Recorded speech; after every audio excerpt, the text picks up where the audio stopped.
है आपका study with slate में। मैं सत्यम पाठक आपका स्वागत करता हूं। आज जो कि हमारा सीरीज चल रही है जिसमें हम मध्यकालीन भारत के जो प्रमुख राजवंश हैं उनके बारे में बहुत ही अच्छे से देख रहे हैं।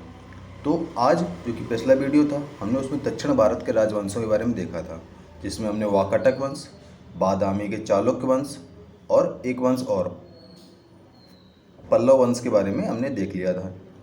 आज हम 3 वंश के बारे में और देखने वाले हैं, संगम युग, चोल वंश और राष्ट्रकूट वंश। इन 3 वंश के बारे में और देखेंगे।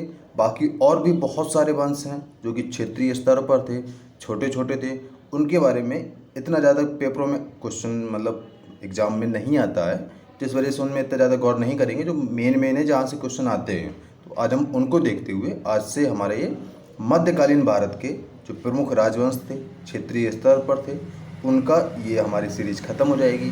अगली जो सीरीज होगी हम उसमें सल्तनत काल, मध्यकालीन भारत, उनके बारे में देखना स्टार्ट करेंगे। ठीक है, तो चलिए शुरू करते हैं। इसमें आज हम देखेंगे संगम युग, चोल वंश और राष्ट्रकूट वंश। इन तीनों के बारे में आज हम बहुत ही अच्छे से देखने वाले हैं। तो चलिए शुरुआत करते हैं संगम युग के बारे में। संगम युग एक तरह से ये एक समूह था। संगम का मतलब होता है जो भाषा है वहाँ की, साउथ की, जो तो तमिल भाषा में संगम का मतलब होता है समूह। तो समूह थे जो कि इन्हीं के बारे में हम देखने वाले हैं। तो इनका समय काल क्या है? दूसरी व तीसरी शताब्दी के आसपास।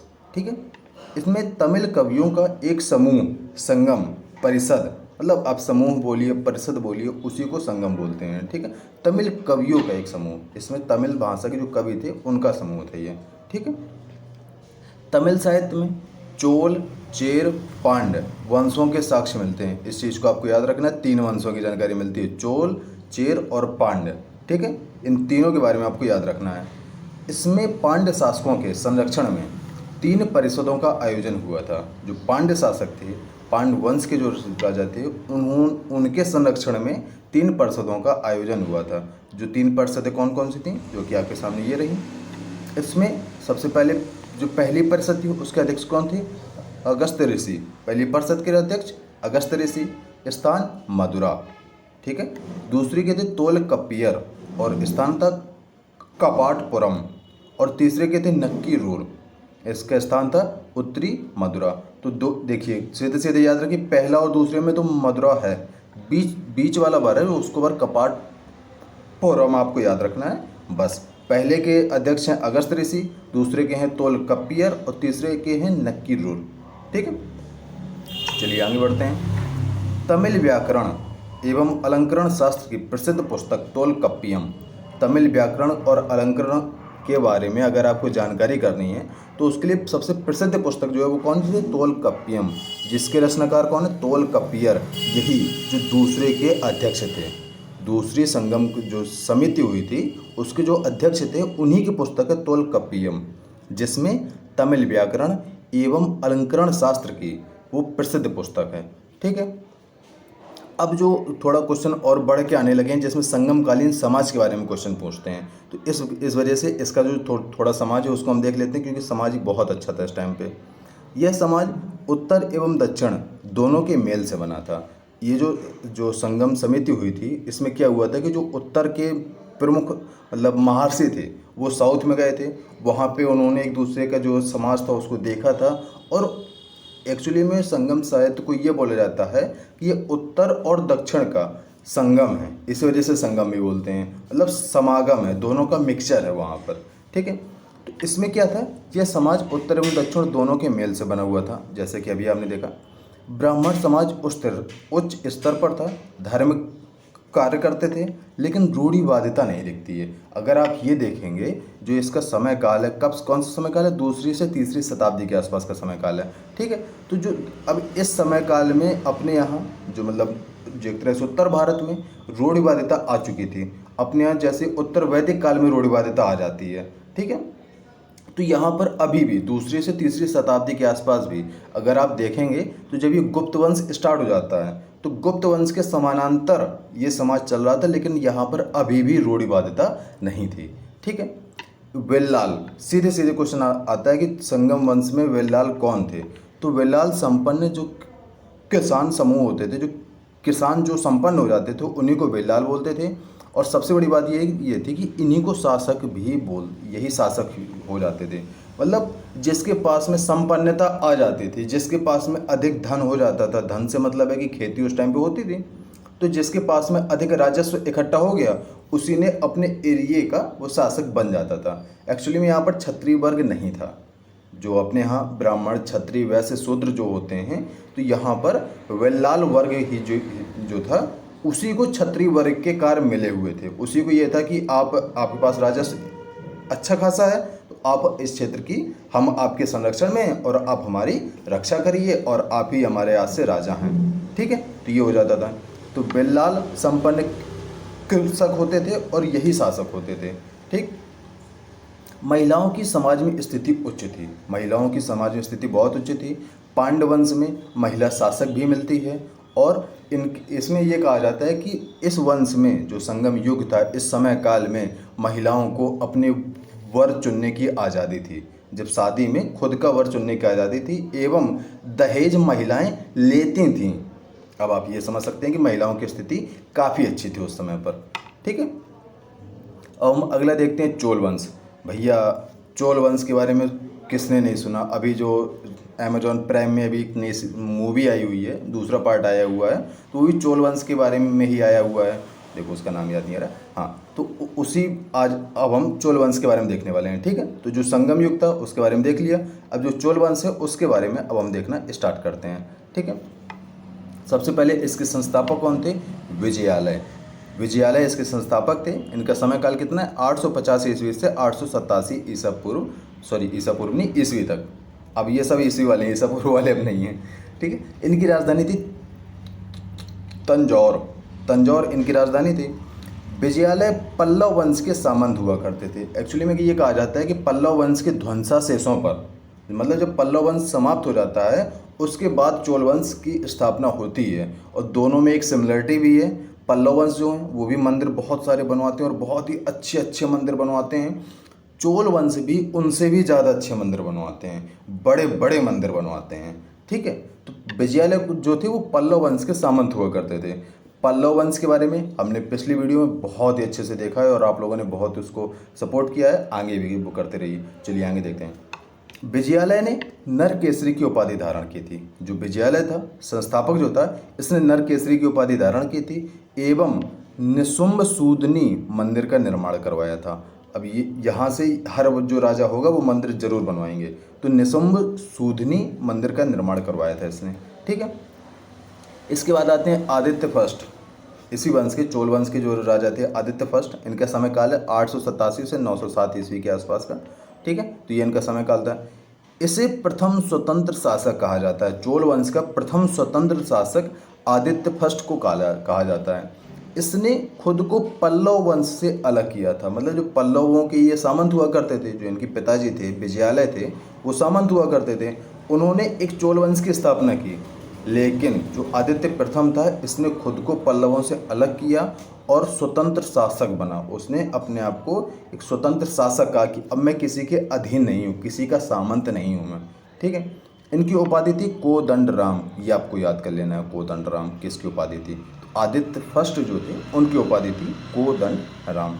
ठीक है, इसके बाद आते हैं राजराज प्रथम। भैया चोल वंश में सबसे महान राजा जो हुए हैं उनमें एक ये भी हैं। इनका समय काल है 985 से 1014 ईस्वी तक। ठीक है, इनके बारे में देख लेते हैं ये क्यों महान है। इसी ने चेरों की, जो चेर वंश था, नौसेना को कन्नलूर में पराजित किया। जो चेरों की नौसेना थी, जो समुद्री सेना थी, उसको कंडलूर एक जगह है वहाँ पर इसने पराजित किया। ठीक है, इसी ने अपने शासन में श्रीलंका पर हमला करके उत्तरी भाग पर अधिकार कर लिया। अब ये देखिए, ये लोग भारत से बाहर भी जा रहे हैं हमला करने। साउथ का है तो श्रीलंका वहाँ से पास में ही है, समुद्र का बीच में। तो ये लोग जाके इसने श्रीलंका पर हमला किया और उसके उत्तरी भाग पर अधिकार कर लिया। ठीक है, उसी समय श्रीलंका का शासक था महेंद्र पंचम। जो महेंद्र पंचम था वो श्रीलंका का शासक था। तो ये जाके वो उसको हरा देते हैं और उत्तरी भाग पर अपना अधिकार कर लेते हैं। ठीक है, श्रीलंका विजय स्मृति में ही शिव मंदिर का निर्माण करवाया था इसने। जो राजराज प्रथम था, राजराज प्रथम, इसी ने श्रीलंका की विजय पर स्मृति में, मतलब जीत के आए थे तो भैया मंदिर तो बनवाना है, क्योंकि जब लोग भविष्य में देखेंगे तो किस तरह से याद करेंगे, तो इस वजह से शिव मंदिर का निर्माण करवाते हैं। इसी ने जो इनकी राजधानी थी तंजौर, जो राजधानी थी वहाँ पर राजराजेश्वर मंदिर का निर्माण करवाया था। भैया ये क्वेश्चन बहुत ज़्यादा आता है कि राजराजेश्वर मंदिर किस वंश का मंदिर है, किसने बनवाया था, कहाँ पर बना हुआ है। तो जो तंजौर है, जो इसकी चोल वंश की राजधानी है, वहाँ पर राजराजेश्वर का निर्माण राजराज प्रथम ने करवाया था। ठीक है, इसने अपने एक दूत मंडल को चीन भेजा था। अब ये देखिए, मतलब ये इसकी विदेश नीति भी इसकी कितनी अच्छी थी। इसने श्रीलंका पर भी अधिकार किया और एक दूत मंडल को चीन भी भेजा था इसने। ठीक है, इसके बाद आते हैं राजेंद्र प्रथम। हाँ, अब इनके बारे में बहुत ही अच्छा देखते हैं। तो इनका क्या हुआ था कि इन्होंने 1019 में, समय काल आप एक बार देख लेंगे, 1019 में इसने संपूर्ण श्रीलंका पर अधिकार कर लिया था। जो राजराज प्रथम थे ना, उन्होंने सिर्फ श्रीलंका की उत्तरी भाग पर अधिकार किया था। लेकिन जो राजेंद्र प्रथम आते हैं, ये क्या करते हैं, ये महेंद्र पंचम को बंदी बनाकर चोल राज्य भेज देते हैं कि आप जाकर वहाँ रहिए और संपूर्ण श्रीलंका पर अब हमारा ही आधिपत्य होगा। तो राजेंद्र प्रथम श्रीलंका पर पूरा अधिकार कर लेते हैं। ठीक है, इनके बारे में कहा जाता है कि चोल काल का सर्वाधिक विस्तार इसी के काल में हुआ है। जो चोल काल का सर्वाधिक विस्तार हुआ है वो इसी के काल में हुआ है। इसने कहाँ तक अधिकार किया है, आप अगर गौर करेंगे तो इसने संपूर्ण श्रीलंका पर तो अधिकार इसका हो ही गया है। तो जो अगर दक्षिण में जा रहा है तो संपूर्ण श्रीलंका पर अधिकार है, और उत्तर में कहाँ पर ये जाके हमला कर रहा है, बंगाल के शासक महिपाल को पराजित करके, जो बंगाल में पाल वंश चल रहा था जिसके बारे में हम पहले देख चुके हैं, तो पाल वंश का शासक था महिपाल, उसको पराजित करके इसने गंगैकोंड चोल की उपाधि धारण की।